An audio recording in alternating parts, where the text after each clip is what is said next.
Phil Pustiowski here. Thanks for getting back with me, and hopefully you watched all the previous videos. Get you up to date real quick. We started with what's the future of real estate, the near future, the next 1 to 4 years. We talked about what a motivated seller is. We talked about how to find them. We talked about how to talk to motivated sellers. We talked about how to lock in your profits with the right paperwork, how important that is. Then we talked about which deals are the money makers, which deals are the time wasters.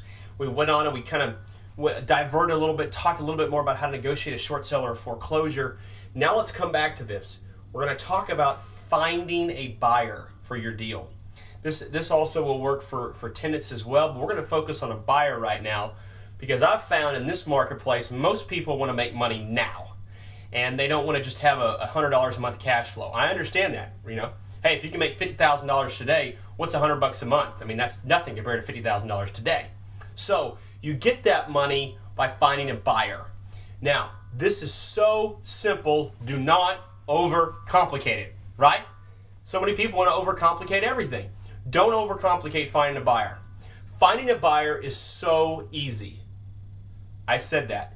It's so easy. I prove it every single week on my own deals, and my students prove it every single day with all theirs. Look, it's so simple. Where are 95% of all buyers buying their homes from? What medium? The MLS. MLS. That stands for Multiple Listing Service. Real estate agents use the MLS as their central database. Every home that is being sold in the marketplace, when it's listed with an agent, is almost always on the MLS. Literally 95% of all home sales occur on the MLS. Why would you sell your house any other way? I don't know. You hear all these different tactics, building a buyer's list and blah, blah, blah.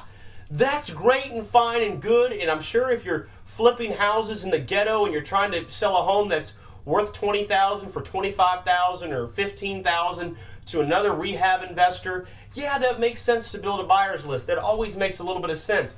I'm talking about the 80-20 rule here, y'all. 80% of the time, you should always find your buyers on the MLS. It's so simple. Let's talk about why it's so simple. Number one, it's where all the buyers are, right? We already said that. 95%. I'm not just talking about retail buyers that want to move into a property. I'm talking about investors as well. They're all there on the MLS. Second reason, it's done for you. Marketing. Meaning the buyer's agent that's representing the buyer is going to go show the home. You're not showing any homes, no open houses, none of that. They go show the home. So you get the most exposure on a deal you could possibly to every single buyer at the exact point in time. So maximum exposure, and you don't have to do the work. Hey, you have to pay 3% to the buyer's agent. Okay, so there's a 3% expense. But you know what? It's automation. It's automation, and I love automation. So, done for you, maximum exposure. And the last thing is, it's the easiest way to verify that what your pricing is correct. Because everybody else is there as well. So you know exactly what to price it at. And my solution is always to price it low. My attitude in real estate is not location, location, location. I believe price, price, price. Why do I say that? If the price of the property is low enough, you'll always find a buyer. Always. Always, always, always, always. Example. Friend of mine is a venture capitalist in California, in the Silicon Valley area. And he recently had a business come up to him with their model, and it's already been working. They have figured out a way to get contaminants out of the soil. So what they do is they go to the Exxon Mobils of the world, and they ask them if they've got any land they don't want that they've already contaminated. And they have it. And Exxon doesn't just give it to them for free. They pay the company money to to take land off their hands. Can you believe it? It's price, price, price. So even if you have a contaminated lot where there used to be a gas station on it, somebody wants that property if the price is right. Isn't that crazy? Price, price, price. So how do you find your buyers? You put it on the MLS, gives you maximum exposure, you have somebody else do all the work for you, and you make the price right. And there's a lot of other details to what needs to go on the MLS sheet, how you get it on the MLS, things of that nature. You may be saying, well, Phil, it's not 3%, it's a 6% expense. Not true if you know how to get it on the MLS for a flat fee. That's not something I could cover in detail right here, but we could definitely share with you in our coaching program. So the MLS is where all the buyers are, and it's where you should be putting all your properties, and it's the most automated way to find them. And if you give me the excuse, well, Phil, the average time a house is on the market in my area is 12 to 24 months, it's because they're priced too high. That's it. That's the only reason. That's it. You drop the price low enough, somebody's going to buy the property. That's all there is to it. So I hope you see just how matter-of-fact I am about this. Do not overcomplicate this. Finding the buyer is so easy. And I will touch on this real quickly as well. And that is the MLS has a lot of retail buyers.